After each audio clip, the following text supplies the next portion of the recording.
मानसिक जब ज्यादा बेटर है कि बोल करके करना? ठीक है, बहुत अच्छा प्रश्न है। देखिए, जब हम लोग ये जप करते हैं ना, माला जो बताया कि 16 माला आप डेली करें, तो मैडम का प्रश्न है कि हम कैसे करें, जब बोल के करें, मानसिक करें, कैसे करना चाहिए। देखिए, 4 तरह के जप होते हैं शास्त्रों में, ठीक है। सबसे पहला होता है वैखरी। सबसे पहले हम इसी में एंट्री लेंगे, ये LKG है। वैखरी का मतलब बोल के, हरे कृष्ण कृष्ण कृष्ण हरे हरे, हरे राम राम राम हरे हरे। इस वैखरी जप को कैसे करना है, बहुत सार की बात है, शास्त्रों में भी ऐसे नहीं मिलेगी। जयपुर में एक परम नामनिष्ठ संत हैं अनिरुद्ध प्रभु जी, जो 6 लाख नाम जप करते हैं। 98 ईयर की उनकी एज है, उनकी आंख दांत सब बिल्कुल सही है, वो परफेक्ट है, हमसे भी ज्यादा स्वस्थ है। उन्होंने इसकी खोज की। क्या खोज की कि नाम जब आप करें तो मन भागता है। वैसे तो भागने दो, स्वामी जी ने तो कहा, लेकिन सपोज आप मन को कंट्रोल करना चाहते हो तो 3 काम करें। ये त्रिभुज खींचते हैं, ट्राइंगल, इसमें मन कैद हो जाएगा। बहुत टेक्निक शानदार है। क्या है? बोले वैखरी, बोले पहला काम, कान से सुने हरे राम राम राम, एक भी नाम छूटे ना। और तीसरा काम करें, आंख बंद करके भगवान की जो लीला आपको जमती हो, अच्छी लगती है, गोवर्धन धारण, अरे भगवान ने गोवर्धन धारण कर रखा है, सामने सब गोपियाँ खड़ी हैं, गोप खड़े हैं, लठ लगा रखे हैं, कैसी सुंदर छवि है भगवान की। या कोई भगवान का विग्रह आपको पसंद है, ओहो कैसे भगवान का शानदार मंदिर है। मन से चिंतन करें, कान से सुने और मुंह से बोले, आपको पता नहीं चलेगा, मन कहीं नहीं जाएगा। तो पहला जप कौन सा हुआ? वैखरी। दूसरा जप होता है उपांशु जप। उपांशु जप में क्या होता है, हम बोलते हैं लेकिन इतना ही बोलते हैं कि खुद को ही सुनाई देता है, अगल बगल वालों को सुनाई। उपांशु जप इससे 10 टाइम्स पावरफुल है। किससे? वैखरी से। तीसरा होता है मानसिक जप। अब जिह्वा भी नहीं हिलेगी, बिल्कुल ही नहीं हिलेगी, अब मन ही जिह्वा बनेगा और मन ही कान बनेगा। मन से ही बोला जाएगा और मन से ही, ये 100 गुना स्ट्रांग है। लेकिन स्ट्रांग है इसका मतलब ये नहीं है, आपसे पूछे कोई LKG ज्यादा बढ़िया है कि वैसा PhD की, वैसा PhD बहुत ऊंची है, तो वैसा हम तो PhD में एडमिशन लेंगे सीधा ही, LKG में लेना पड़ेगा भाई। तो वैखरी से स्टार्ट करें, है ना, थोड़ा बहुत मानसिक कर लें, थोड़ा उपांशु कर लें, लेकिन वैखरी पे ही फोकस रखें। अपने आप एक समय के बाद आप प्रमोट होते जाएंगे, जल्दीबाजी की कतई जरूरत नहीं है। ये तो 3 जप हैं, जब 3 जप हम ठीक से करेंगे, सालों लग सकते हैं, प्रभु कृपा से होता है, संत कृपा से होता है। तो चौथा अजपा जप होता है, वो करना नहीं पड़ता, वो जप आपको खींचता है, 24 घंटे होता है, वो आप रोक नहीं सकते, वो अलग स्थिति है, उस समय माला की भी जरूरत नहीं होती है, ठीक है ना। तो वैखरी करें, थोड़ा बहुत मानसिक करें, वैखरी ज्यादा करें। हरे कृष्ण। हाँ, जो आपको किताबें मिली हैं, मंत्र लेखन बहुत इफेक्टिव है, उसमें कंसंट्रेशन बोलने से ज्यादा बनता है, क्योंकि उसमें बाकी इंद्रियां भी आपकी कंट्रोल, उसमें एंगेज होती हैं।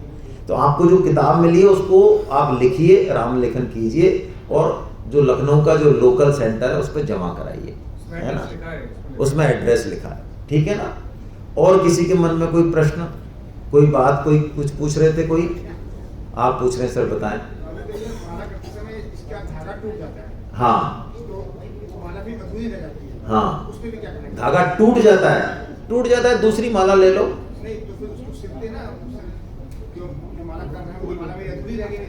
वो अधूरी माला को मत गिनो, वो छोड़ो, उसका लोभ छोड़ दो।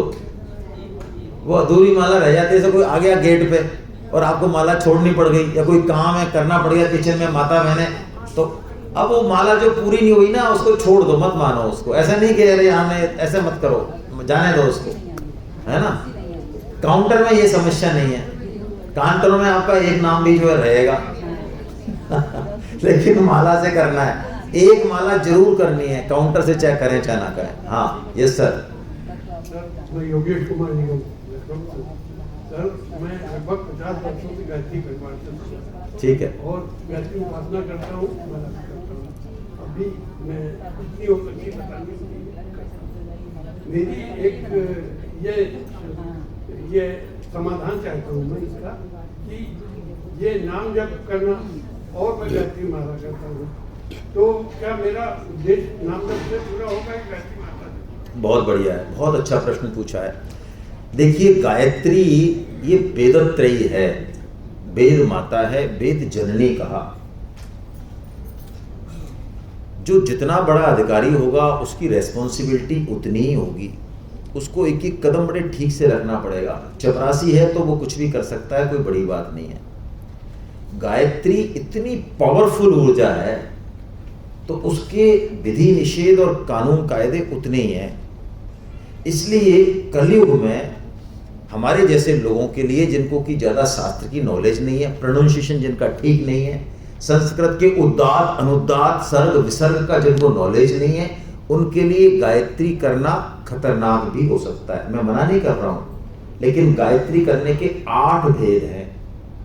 उसमें से मैं एक भेद भी बोलूंगा तो आप कहेंगे ये हमारे बस का नहीं है। ये करने वाले करते हो, करना चाहिए, बहुत पावरफुल है।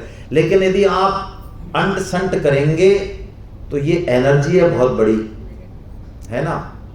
इसलिए 3 गायत्री का वर्णन है शास्त्रों में, 3 गायत्रियों का वर्णन है। जो आप कह रहे हैं वो वैदिक गायत्री है।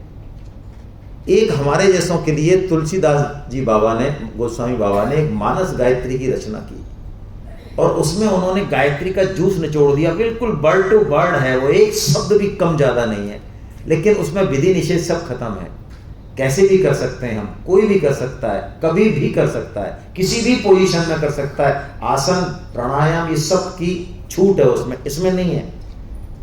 कौन सी है वो? आपकी किताब में भी लिखी हुई है वो 10वें अध्याय में, जब भगवान कहते हैं कि छंदों में मैं गायत्री हूं, वहां लिखी हुई है, शायद 10.33 या 36 श्लोक है।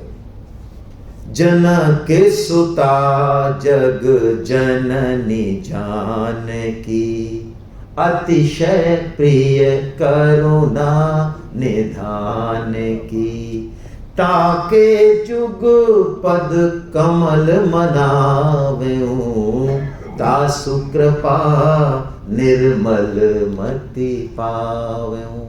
ये चौपाई, 2 जो चौपाई हैं, आप इनको गायत्री मंत्र से मिलाना, बिल्कुल डिट्टो अर्थ है। तो आप ये मानस गायत्री करें। स्पेशली मैं निवेदन करता हूं, इस पे तर्क वितर्क नहीं करें भाई। माता बहनों को गायत्री नहीं करनी चाहिए।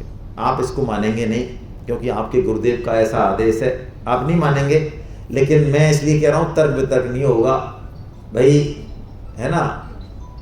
शारीरिक संरचना बहुत अलग है स्त्री और पुरुष की। हम लोग कई बार विद्वत्ता के उसमें कहते हैं कि नहीं हम तो वही करेंगे। जब सेम चीज करने से सेम फल मिल रहा है तो वो आप नहीं कर पाएंगे। हमारा रहन सहन तपस्या ऐसी है, ऐसी करिए, बिल्कुल करिए। गायत्री बहुत पावरफुल है, गायत्री जैसा कोई मंत्र नहीं है। 3 वेदों की माता है, जन्मे हैं 3 वेद उससे, कोई छोटा मोटा मंत्र नहीं है। लेकिन जो स्त्रियां गायत्री करती हैं तो मैं बताऊं कोई हो ऐसा करने वाला तो मैं बता दूंगा शक्ल देख के। हाँ तो आप करते हैं तो, लेकिन मेरा ध्यान लगता है, मुझे एक नशा जैसा है, जब मैं नहीं करती हूँ तो मुझे बेचैनी होती है। हाँ मेरी माने तो आप राम नाम कीजिए, है ना, कोई फर्क नहीं है। राम और ओम में किंचित मात्र ही फर्क नहीं है। हम लोग जिद ना करें, है ना। हम लोग हमारे एक मंत्र पे हम जिद करें, बाकी सारे सिस्टम हमारे खराब हैं। क्या फायदा होगा इससे जिद करने से? शास्त्रों का मना है भाई। चैतन्य महाप्रभु भगवान श्री कृष्ण के अवतार हैं। अब निर्गुण निराकार तो भगवान राम और श्री कृष्ण को नहीं माने तो वो अलग बात है। मैंने तो पहले ही चर्चा कर ली, हमारे हिंदू धर्म में कमी नहीं है ज्ञानियों की।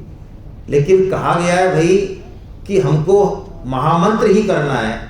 क्यों करना है? कि नहाते धोते चलते फिरते जैसे भी हो, शूद्र हो वैश्य हो, कुछ भी हो ना, सबके लिए महामंत्र अलाउ है। और हमको ऐसा ही चाहिए। बोलो हमको यदि हम बताएं, अभी आपको 15 नियम बताएं कि उसके बाद आप मंत्र करोगे, कर पाएंगे हम? एक नहीं कर सकते हम। अरे एकादशी का व्रत नहीं कर सकते हम, छोड़ो बाकी बात। तो एकादशी का व्रत 3 दिन होता है। आप 10वीं के दिन शाम को खाना नहीं खाएंगे, एकादशी को कुछ नहीं खाएंगे। जरूरत हो तो पानी पीजिए, और जरूरत हो तो फल लीजिए, वो भी एक बार। और द्वादशी के दिन भी आप स्किप करेंगे खाना एक टाइम का। ये एकादशी का व्रत है 3 दिन का। मैं नहीं कर पाता हूं, आप में से कोई होगा बिरला तो करता होगा। और कर भी लेते हैं तो ध्यान हमारा कहां रहता है? यदि एकादशी में आपका मन किंचित मात्र भी भोजन पे चला गया तो व्रत भंग है। बोलो, कर सकते हैं? यदि एकादशी के दिन कोई अच्छे से किसी ने घर में भोजन बना लिया, क्योंकि बाकी लोग नहीं करते, तो आपका क्या मन रहेगा? अरे यार, तुमने आज ही बना दिए क्या ये? हाँ,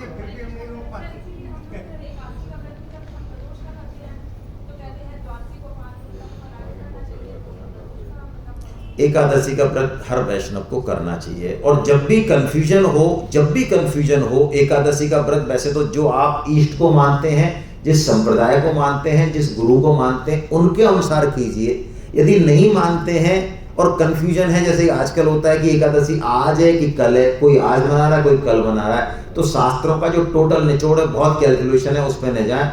द्वादशी प्रधान एकादशी करनी चाहिए।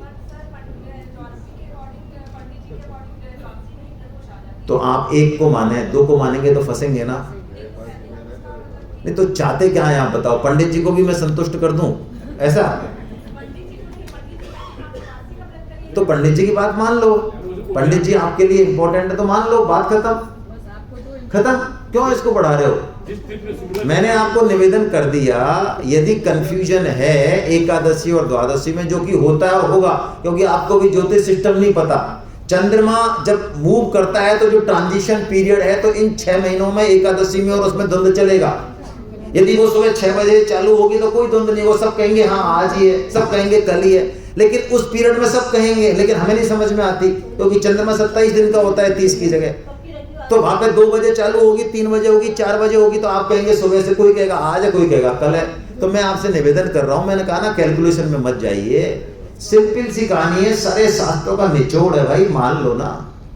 यदि कंफ्यूजन है आज है तो कल है, तो कल वाली कीजिए, द्वादशी प्रधान एकादशी कीजिए, और नहीं तो ये वाली कर लीजिए, ऐसा कोई नुकसान नहीं हो रहा बहुत ज्यादा, ठीक है ना? उलझिए मत इसमें। समय हो गया, चलिए साहब।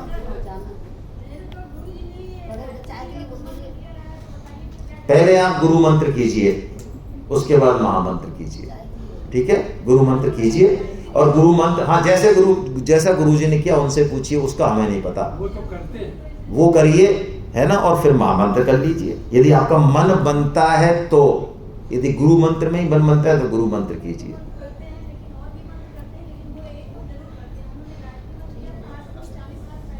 हाँ, बहुत अच्छा है, तो करिए ना, मना नहीं है, करिए। चलिए साहब, चाय लीजिए, और हम जल्दी से फ्री होना चाहते हैं।